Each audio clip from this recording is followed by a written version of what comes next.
Many, many people believe that if you have cancer, there is no hope. There is always hope. British journalist John Diamond once said, "Cancer is a word, not a sentence." My experience with cancer proves this to be true. In third grade, I began losing my vision. Dr. Monvon, my eye doctor, couldn't figure out what was wrong. He sent me to an eye specialist who said there was nothing wrong. Dr. Monvon still thought there was something wrong and wanted to refer me to Children's Hospital in Columbus. However, they did not have an opening for at least 3 months. One of my dad's college friends, Kevin Scripture, is an eye surgeon in Indiana. His colleague, Michael Bloom, was head of the pediatric ophthalmology department at Dayton Children's Hospital. Kevin called Dr. Bloom, and he saw me the very next day. After examining my eyes, Dr. Bloom ordered an MRI of my brain. The next day, I was scared going into the MRI. The machine was cold and small. It was the tube you were slid into and told to stay still. I was so scared, I couldn't stay still, so they had to put me to sleep. The MRI showed a large tumor in my brain. My parents met with Dr. Bloom and Dr. Lawrence Kleiner, the neurosurgeon. Dr. Kleiner told my parents that he would need to operate as soon as possible to remove the tumor. When I woke up from the MRI, I had already been admitted to the hospital and scheduled for surgery. I held my parents' hands all the way up to the operating room door. They kept telling me everything would be all right. I could tell they were very scared and crying, so I knew something was wrong, but I didn't understand the full severity at that age. The nurses let me in the room and put a needle in my arm. They told me to count down from 10. 10, 9, 8, 7.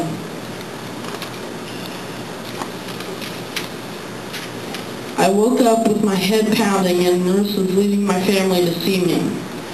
They were so happy to see me wake up and hear me talk to them. I had an incision ear to ear closed by 48 staples. My head was shaved and wrapped in gauze, as you can see up there. They gave my mother a plastic bag containing the hair they had shaved from my head. Dr. Kleiner thought he had gotten the entire tumor, but the surgery alone had caused some additional problems. Because my tumor was close to my pituitary gland, the surgery affected the part of my brain that controls thirst. I will always take medicine to control this and will always need to monitor the amount I drink.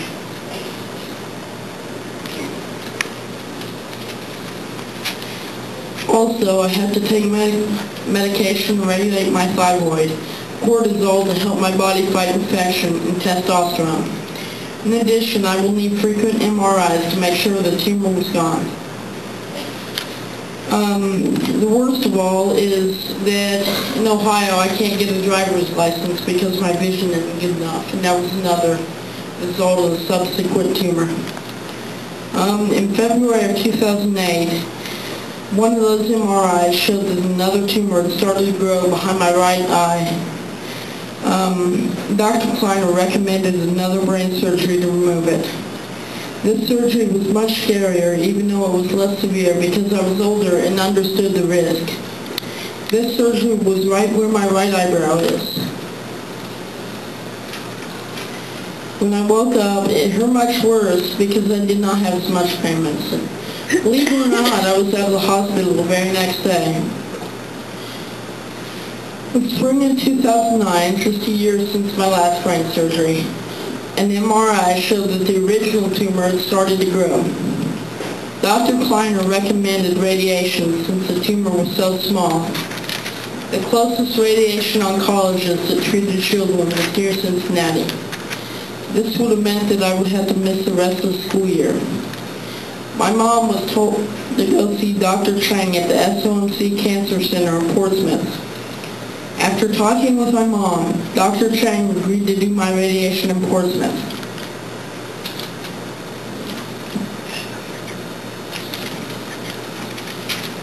I went every weekday for 6 weeks at 7 a.m. so I would not miss any school. Radiation made me tired, sick in my stomach, and I lost patches of hair on top of my head and behind my ears. However, regular MRIs showed that my tumor was shrinking. My last MRI in November 2011 showed that the tumor was gone. I am now cancer-free.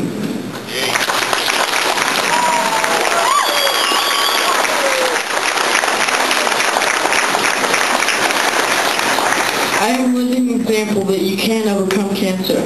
For my first surgery, my head was shaved. For the second surgery, it was my eyebrow. With radiation, I lost patches of hair.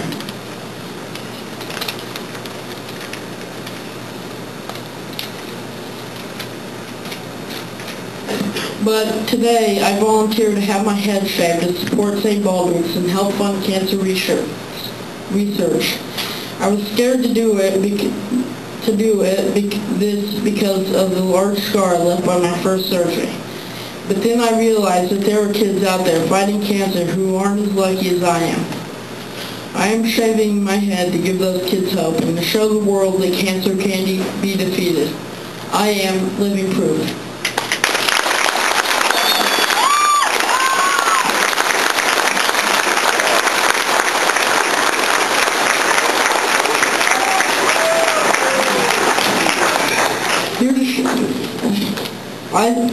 Here to shave my head, I have my mom, Susan, my dad, Alan, my sister, Natalie, and my good friend, Saxon Nance.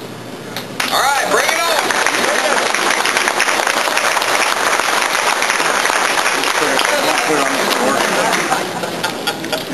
This is your mom? Yeah. My microphone.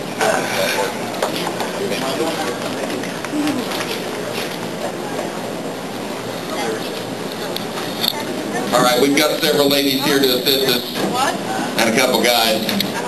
We're going to tell you a little bit about them as it goes along here today. We're going to let these people get us off to a big start. We got a lot of heads to shave today. A lot.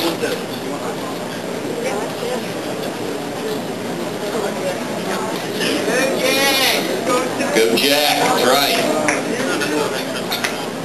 When's the last time you had a good haircut, Jack? I don't know, a while ago.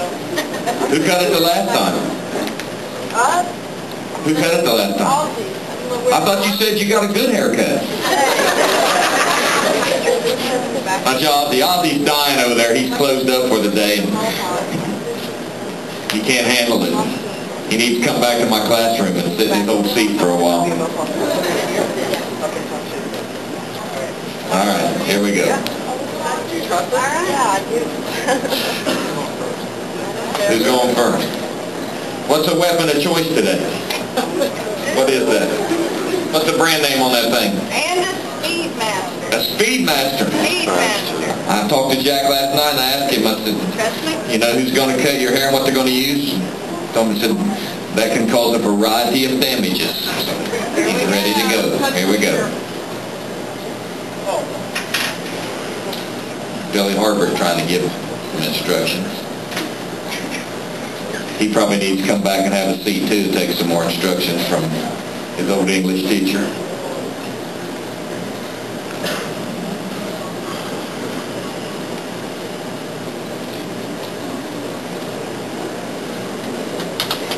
You're looking good, Jack.